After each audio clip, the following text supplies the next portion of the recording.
Welcome to Chandbagh School. This is Physics Department. Students, we are going to discuss paper 2 as we are done with paper 1, and we are going to discuss the paper variant 2-3 and paper of May June 2016, and this is lecture number 19, and in this lecture we are going to discuss its first question. Question number 1, part A. A list of quantities that are either scalars or vectors is shown in figure 1.1. This is the figure which has been given. Complete figure 1.1 to indicate whether each quantity is a scalar or a vector. One line has been completed as an example. For example, this line has been completed for us, and it has been shown that distance is a scalar quantity, and now we have to tell for the next quantities whether they are scalar or vector. Energy, that is a scalar quantity. Momentum, that is a vector quantity as it is the product of mass and velocity. Power is a scalar quantity. Time is a scalar quantity, and weight is a vector quantity. B, part 1. B. A girl runs 120 meter due north in 15 seconds. She then runs 80 meter due east in 12 seconds. B, part 1. Sketch a vector diagram to show the path taken by the girl. Draw and label her resultant displacement R. These are the directions for north and east that have been given to us for our guidance in this question, in this part. Basically, we have to draw a vector diagram and we have to label the resultant displacement for that girl.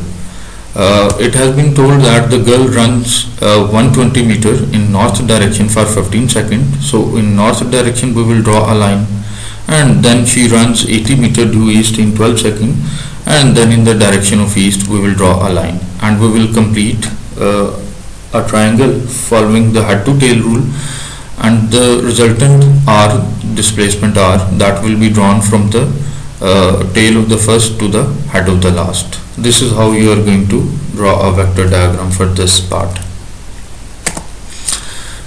Part 2. Calculate for the girl the average speed. Students, you know that the total distance divided by total time, and let us see what is the total distance and total time.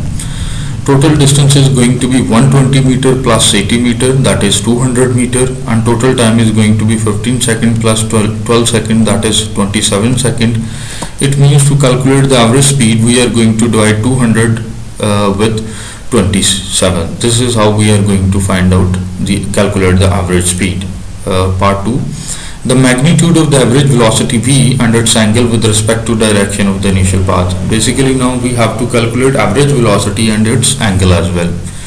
In order to calculate average velocity, we will make use of the vector diagram drawn in this part, and for this part, first of all, we are going to calculate the resultant displacement, because average velocity can be calculated using the formula average displacement, total displacement divided by total time, and the displacement in this part is going to be found out by using Pythagoras theorem. Using Pythagoras theorem, we will find out the displacement, and then time is 27 seconds, so we will divide the displacement by time, that is average speed is going to be 144 divided by 27, and average speed is going to be 5.3 meter per second.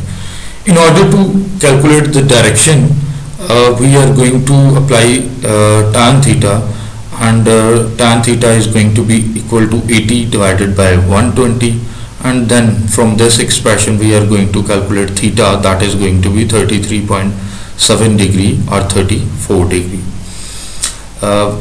Students, answer for different parts of this question has been given to you in the end for your consultation. I hope it is clear to you. Thank you. Allah Hafiz.